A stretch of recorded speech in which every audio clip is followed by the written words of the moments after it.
اعوذ باللہ السمیع العلیم من الشیطان اللعین الرجیم بسم اللہ الرحمن الرحیم حسبنا اللہ نعم الوکیل نعم المولا ونعم النصیر ثم الصلاة والسلام علی سید الانبیاء والمرسلین خاتم النبیین ورحمة للعالمین الملقب بطہ و یاسین شفیع المذنبین ابی القاسم محمد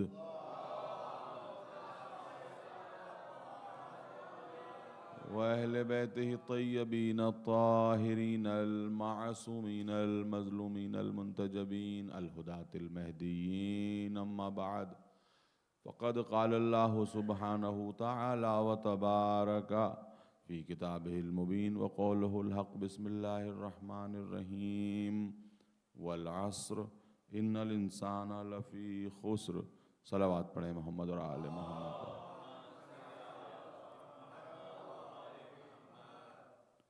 حاضرین کرام، یہ اس سال کا میرا آخری خطاب ہے اور انشاءاللہ زندگی رہی تو پھر آپ حضرات سے ملاقات ہوگی۔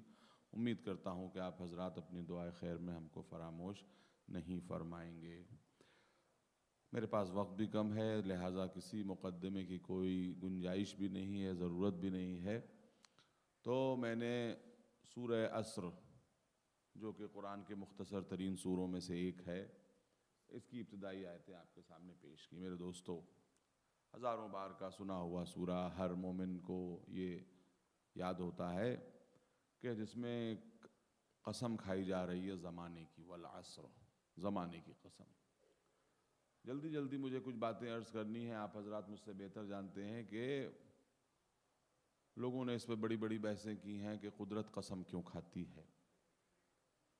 اس کے قسم کھانے کے اغراض و مقاصد، اس کے قسم کھانے کی وجہ اس سے بہت الگ ہے جن وجوہات کی بنا پر ہم قسم کھاتے ہیں۔ ہم کبھی کبھی قسم کھاتے ہیں اپنی بات کو سچا ثابت کرنے کے لیے۔ وہ خود خالق کلام ہے، اسے کس کو ثابت کرنا ہے کہ وہ سچا ہے۔ ہم ثابت کرنا چاہتے ہیں کبھی کبھی اپنے بیان میں زور پیدا کرنے کے لیے کہتے ہیں قسم خدا کی میں نے یہ کیا۔ وہ خود خالق کلام ہے، ہر چیز سے بے نیاز ہے، وہ کیوں ایسا کرے گا کہ اپنی بات میں زور پیدا کرے؟ نہ اسے اپنی بات کو سچا ثابت کرنے کی ضرورت ہے، نہ اسے اپنی بات میں زور کرنے کی ضرورت ہے۔ پھر ایک یہ ہوتا ہے کہ صاحب ہم کبھی کبھی جس سے محبت کرتے ہیں تو ایک محبوب سے محبت کی دلیل کے طور پہ قسم کھاتے ہیں۔ اکثر شاعروں کی نظروں میں آپ نے دیکھا ہوگا آپ کے سر کی قسم، آپ کی جان کی قسم، ہوتا ہے کہ نہیں ہوتا ہے؟ تو قدرت اس طرح کے جذبات سے بھی آ رہی ہے۔ دیکھیے، وہ جذبات نہیں رکھتی کہ وہ محبت سے مغلوب ہو جائے یا نعوذ باللہ وہ نفرت سے مغلوب ہو جائے۔ اگر یہ سب ہم نے مانا تو ہم نے شرک کیا۔ تو آخر وہ کون سی وجہ ہے جس کی وجہ سے خالق قسم کھاتا ہے؟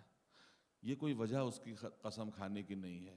تو بہت سی باتیں مفسرین نے کہیں، مجھے ایک مفسر کی بات بہت پسند آئی جن کا نام عبدالحمید فراہی ہے۔ یہ میں کہتا ہوں یعنی کہ ہماری صفوں کے مفسر نہیں ہیں، بہرحال برادران اہل سنت کے مفسر ہیں، لیکن ان کی بات مجھے بہت پسند آئی کہ وہ یہ فرماتے ہیں، متوجہ رہیے گا، وہ یہ فرماتے ہیں کہ خالق قسم ان وجوہات کی بنا پہ نہیں کھاتا۔ خالق قسم اس وجہ سے کھاتا ہے تاکہ جو بات آگے کہی جا رہی ہے، یہ قسم اس کے اوپر دلیل بن جائے اور ثبوت بن جائے۔ یعنی انسان گھاٹے میں ہے، اس بات پر خود زمانہ، ٹائم اور پیریڈ گواہ ہے کہ انسان گھاٹے میں ہے۔ ہیومن ہسٹری اس بات پر گواہ ہے کہ انسان گھاٹے میں ہے۔ انسان گھاٹے میں، تو گواہی کس بات کی ہے؟ وقت کی ہے، ٹائم کی ہے، پیریڈ کی ہے۔ وقت خود گواہ ہے کہ انسان گھاٹے میں ہے۔ متوجہ رہیے گا، آدھے گھنٹے انشاءاللہ فضائل کا وقفہ ہوگا اور اس کے بعد 10 منٹ آپ کے سامنے مصائب عرض کروں گا کہ زمانہ اس بات پر گواہ ہے کہ انسانیت گھاٹے میں ہے۔ کچھ لوگ بچے ہوئے ہیں، الا الذین، مگر کچھ لوگ ہیں جو اس گھاٹے میں نہیں ہیں۔ یہ گھاٹا کیا ہے یہ تو ہم بعد میں بتائیں گے، لیکن اصولی بات پتہ چل گئی۔ اگر ساری انسانیت فائدے میں ہوتی، کچھ لوگ گھاٹے میں ہوتے، تو قرآن اس طرح نازل ہوتا کہ ساری انسانیت فائدے میں ہے مگر وہ لوگ کہ جن کے اندر یہ کوالٹیز ہیں وہ گھاٹے میں ہیں. لیکن سلسلہ بیان اس طرح نہیں بلکہ اس طرح سے پوری انسانیت گھاٹے میں ہے, کچھ لوگ گھاٹے سے بچے ہوئے ہیں. اس کے معنی یہ ہے کہ اکثریت گھاٹے میں ہے, اقلیت فائدے میں ہے. میجورٹی گھاٹے میں ہے, مائنورٹی فائدے میں ہے. تو قرآن گویا بیان کر رہا ہے کہ دیکھو ہمارا فلسفہ اور نظریہ سمجھو, ہمارے نظریے کے مطابق جدھر میجورٹی ہو ضروری نہیں کہ حق بھی ادھر ہی ہو. اسلام کے نظریے سے حق اکثریت کا تابع نہیں ہے بلکہ اکثریت کو تابع حق ہونا چاہیے. ٹھیک ہے نا, حق اکثریت کے تابع نہیں ہے, ہو سکتا ہے اقلیت کے پاس حق ہو. اور آپ نے اور اس پہ بھی تاریخ گواہ ہے, غرق ہونے والے زیادہ یا بچنے والے زیادہ؟ کہا کہ غرق ہونے والے زیادہ تھے, بچنے والے کم تھے. اور فرما رہے ہیں نا, تو یہ بتائیے کہ آتش نمرودی کو بھڑکانے والے زیادہ تھے یا اس میں جانے والے؟ تو کہا کہ بھڑکانے والے, ایسی آگ لگائی گئی تھی, خدا کی قسم ایسی آگ کہ جس کا کوئی اور تھا نہ چھوڑ تھا. ظاہر ہے کہ اس آگ کی طرف متوجہ نہیں کرنا ہے. اسی طرح سے پوری کائنات, اور اسی لیے ہم یہ کہتے ہیں کہ کبھی بھی اکثریت کے پیچھے نہ جائیے. کربلا کی جو ابدی جنگ تھی اس میں یاد رکھیے کہ اکثریت کدھر تھی اور اقلیت کدھر تھی. اکثریت دنیا کے پیچھے تھی, اقلیت امام وقت کے پیچھے تھی. اور فرما رہے ہیں, اب بات آتی ہے کہ وہ گھاٹا کیا ہے, وہ کون سا گھاٹا ہے, وہ کون سا خسارہ ہے کہ جس کے لیے قرآن کہہ رہا ہے کہ اب میں آپ کے سامنے بیان کرنا چاہتا ہوں آج کے کیپٹلسٹ زمانے میں کون انسان ہے جو فائدے اور گھاٹے سے واقف نہیں ہے. چھوٹے چھوٹے بچے آج کل اپنا گھاٹا سمجھتے ہیں اور اپنا فائدہ سمجھتے ہیں, مگر گھاٹا اور فائدہ سمجھنے سے پہلے یہ سمجھنا ہوگا کہ انسان کی اصل کیپٹل اور اصل پونجی کیا ہے. سمجھ رہے ہیں نا, جب کیپٹل پتہ چلے گی تبھی تو ہوگا کہ اگر اس میں اضافہ ہوا تو فائدہ اور اس میں گھاٹا ہوا تو نقصان. یہی تو ہے نا, تو پتہ چلے کہ اس کی اصل پونجی کیا ہے. تو اہل سنت کے بہت بڑے, جن کو امام المفسرین کہا جاتا ہے, امام فخر الدین رازی, انہوں نے ایک بہت بڑی تفسیر لکھی ہے جس کا نام ہے تفسیر کبیر. کیا نام ہے اس کا؟ تفسیر کبیر. بہت بڑی تفسیر ہے اور بڑا ریفرنس علماء کے درمیان دیا جاتا ہے, متوجہ رہیے گا اور بوجھل ہونے کی ضرورت نہیں ہے. انشاءاللہ آپ حضرات کی دلچسپی کا سامان بھی ہوگا. ایک مرتبہ صلوات پڑھیں محمد اور آل محمد پر.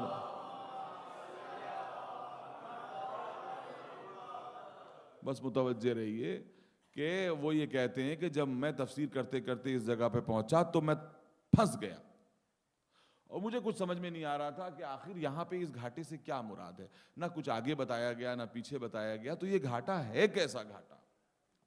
تو انہوں نے کہا کہ میں نے قلم رکھ دیا لکھتے لکھتے, اور میں اسی ادھیڑ بن میں تھا, اسی پریشانی کے عالم میں مارکیٹ چلا گیا. اور مارکیٹ میں نے دیکھا کہ مختلف طرح کی اشیاء بک رہی ہیں, کہیں کپڑے بک رہے ہیں, کہیں یہ بک رہا ہے. کہ اب تو اس طرح کی مارکیٹ کا تصور ان ممالک سے ختم ہو گیا ہے, بلکہ مارکیٹ کی جگہ مال نے لے لیے. لیکن اس زمانے میں ایسے مارکیٹ ہوا کرتے تھے کہ کہیں کپڑے فروخت ہو رہے ہیں, کہیں اشیاء خورد و نوش جو ہے فروخت ہو رہی ہیں. تو وہ کہنے لگے میں گزرتا ایک جگہ سے گزرا جہاں پہ ایک برف بیچنے والا برف بیچ رہا تھا, اور وہ عجیب صدا لگا رہا تھا. وہ کیا صدا لگا رہا تھا؟ صدا یہ لگا رہا تھا, متوجہ رہیے گا, وہ صدا لگا رہا تھا کہ میرے سرمائے کو خرید لو اس سے پہلے کہ پگھل کر ختم ہو جائے. میرے سرمائے کو خرید لو اس سے پہلے کہ پگھل کر ختم ہو جائے. اس کی ایک صدا, دیکھیے انسان کے جو علم کے دریچے ہیں کہاں کہاں سے کھل جاتے ہیں. وہ یہ کہتے ہیں کہ اس کی ایک صدا نے میرے جسے کہتے ہیں دماغ میں ایک بتی جلا دی, اور مجھے اس آیے کریمہ کا مطلب سمجھ میں آ گیا. وہ یہ کہہ رہا تھا کہ میرے سرمائے کو خرید لو جو ہر لمحہ پگھل رہا ہے. میں سمجھ گیا کہ انسان اس دنیا میں چند سانسیں لے کے آیا ہے, اگر کسی سے سودا نہ کرے اور یہ پگھل کے حیات ختم ہو جائے تو گھاٹا ہی گھاٹا ہے, فائدہ نہیں ہے. کہنے لگے کہ ہماری اصل کیپٹل کیا ہے؟ یہ تھوڑا سا وقت اور چند سانسیں جو پیدائش سے لے کے مرنے تک ہم کو دی گئی ہیں. اگر اس درمیان کوئی سودا نہ ہو تو گھاٹا, کیونکہ حیات کو تو ختم ہونا ہی ہے.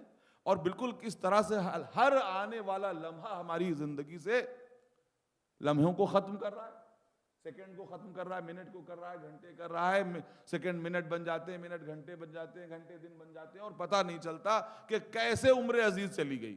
اور میں اس کے لیے مثال اس سے بہتر نہیں دے سکتا کہ انسان ریت ایک مٹھی میں جمع کرے اور مٹھی کو بند کرے۔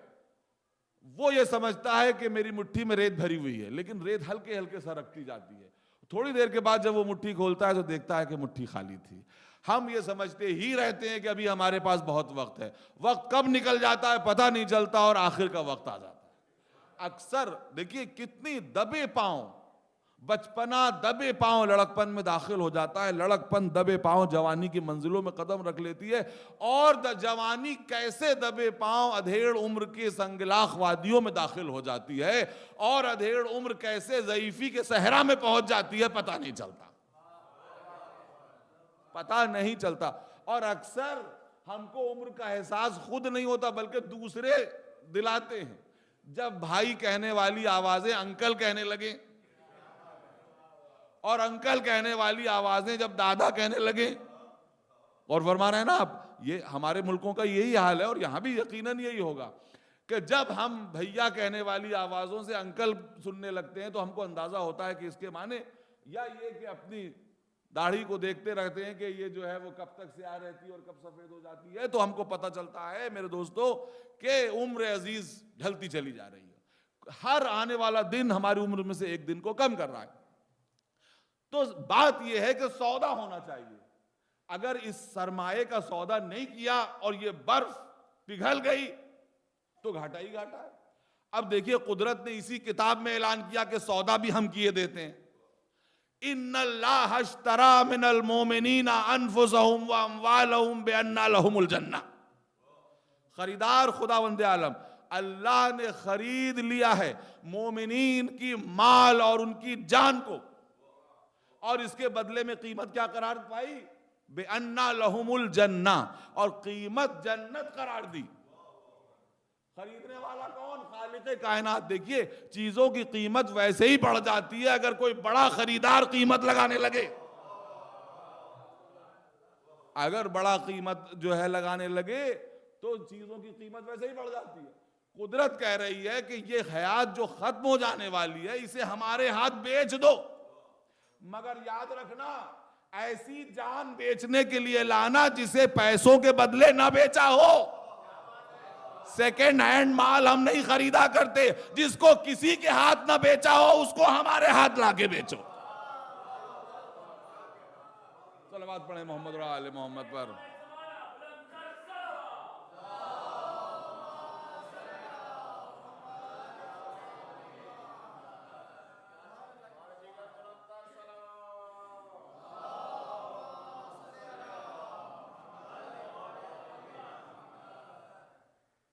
تو حضور ہم سیکنڈ ہینڈ مال لینے والے نہیں ہیں، چند سکوں کے بدلے بکے ہوئے نفسوں کو خریدنے والے ہم نہیں ہیں۔ اگر کھرا مال ہے تو ہم خریدار ہیں، اور اس کے بدلے میں تم یہ بھی تو سوچو کہ یہ فنا ہو جانے والی حیات کے بدلے ہمیشہ باقی رہنے والی نعمتیں ہم قیمت قرار دے رہے ہیں۔ تو کتنا تمہاری جان کو ہم کتنا مہنگا خرید رہے ہیں، کتنا مہنگا خرید رہے ہیں۔ تمہاری حیثیت ہی کچھ نہیں، اس لیے کہ یہ جان تو جانی ہی ہے ایک دن، مگر اس کو ہمارے ہاتھ بیچ دو، ہمارے تابع کر دو تو ہماری جنت لے لو۔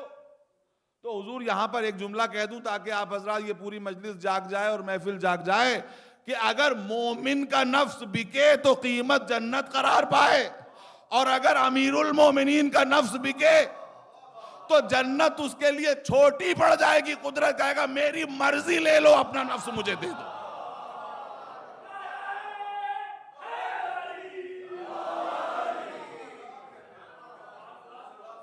صلوات پڑھیں محمد اور آل محمد پر۔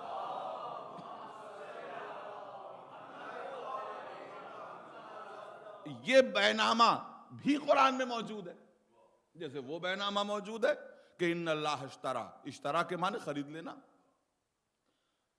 کہ اللہ نے خرید لیا۔ تو یہ بینامہ بھی موجود ہے کہ وَمِنَ النَّاسِ مَن يَشْرِي نَفْسَهُ ابْتِغَاءَ مَرْضَاتِ اللَّهِ۔ لوگوں میں کچھ ایسے بلند نفوس بھی ہیں کہ جو اپنی جان کو بیچ ڈالتے ہیں اللہ کی مرضی کے عوض میں، اللہ کی مرضی۔ دنیا سمجھ لے، مسلمانوں سمجھ لو، آج سے علی کی جان اس کی مرضی ان کی. اب اس کی رضا لینا چاہتے ہو تو ان کے دامن سے وابستہ ہو جاؤ، ورنہ اس کی رضا ملنے والی نہیں ہے.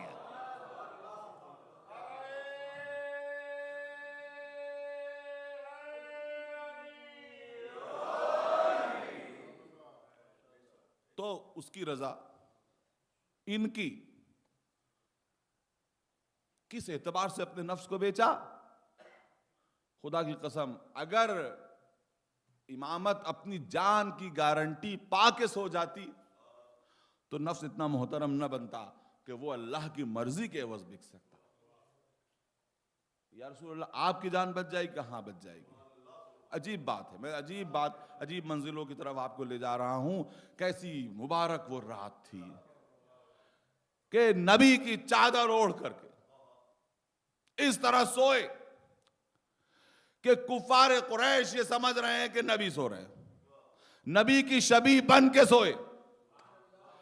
قدرت مسلمانوں سے یہ کہتی ہے کہ ہمارے نبی کا اتباع کرو، جیسے نبی نماز پڑھتے ہیں ویسے پڑھو، جیسے روزہ رکھتے ہیں ویسے روزہ رکھو، جیسے جاگتے ہیں ویسے کرو جاگتے میں جو کچھ کرتے ہیں. لیکن یہ وہ نبی کا سایہ ہے کہ اس کو یہ بھی معلوم ہے کہ نبی کی طرح سویا کیسے جاتا ہے.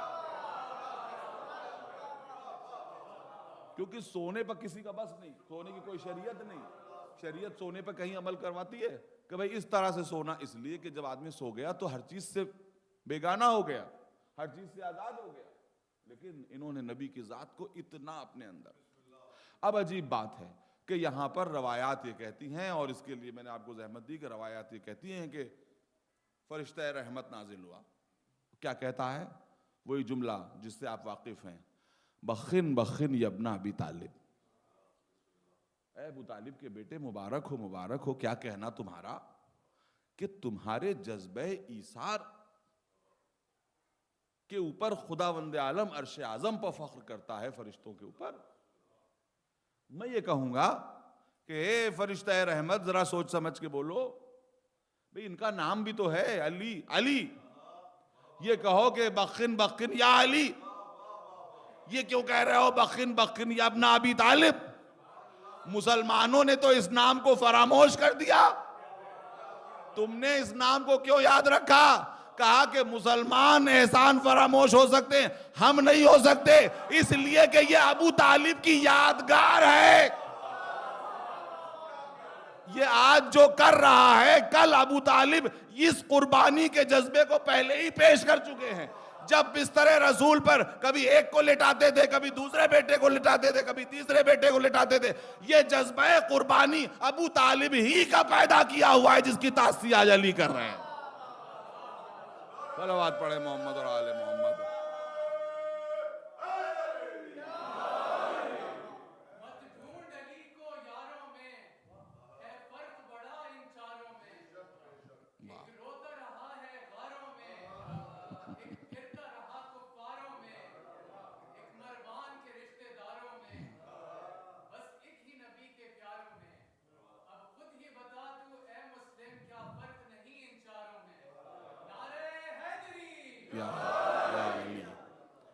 تو میرے دوستو، فرشتہ جو ہے وہ بھولتا نہیں ہے. وہ یہ کہہ رہا ہے یہ جذبہ قربانی یہ جو تم آج دیکھ رہے ہو یہ ابو طالب کا پیدا کیا ہوا ہے. وہ وقت یاد کرو شیب ابو طالب میں کہ نبی کو ہٹایا جعفر کو سلایا، نبی کو ہٹایا عقیل کو سلایا، نبی کو ہٹایا علی کو سلایا.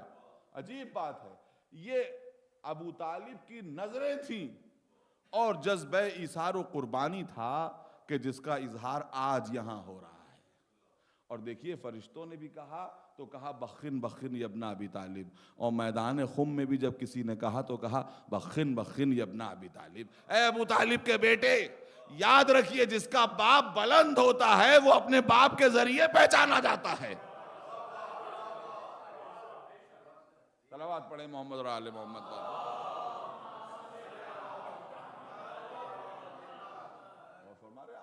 تو جو جتنا بلند ہوتا ہے اصبحت مولایا کل مومن و مومنۃ، کہ آپ تو آج